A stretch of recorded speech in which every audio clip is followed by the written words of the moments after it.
میکنه در کسب نامرد اقتدای خویش را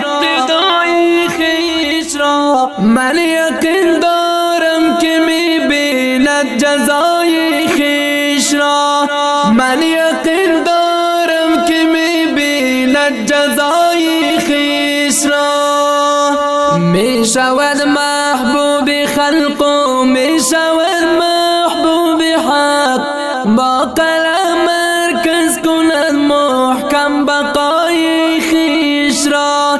با قلم مرکز کند محکم بقای خویش را بی حیای زادگانی خوب و روزی بنده نیست پخته گمان میشناسد آشنای خویش را پخته گمان میشناسد آشنای خویش را میکنه در کسب نامرد اقتدای خویش را من یقین دارم که میبیند جزای خویش را من یقین دارم که میبیند جزای خویش را پای و بوسی در سرشت مردم آزاده نیست بی نسب آخر زند باتش پای خویش را استواری در نهادی هر درختی بید نیست ابتدا باز سبو سر انتهای خویش را میکنه در کسب نامرد اقتدای خویش را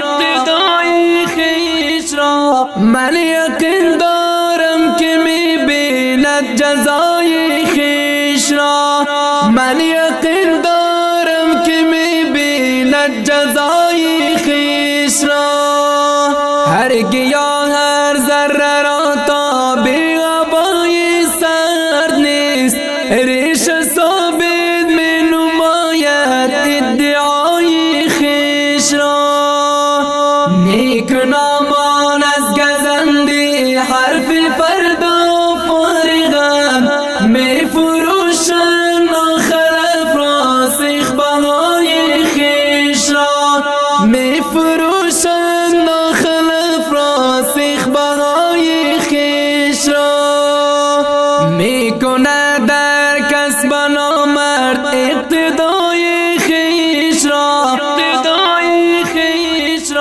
من یقین دارم که میبیند جزای خویش را من یقین دارم که میبیند جزای خویش را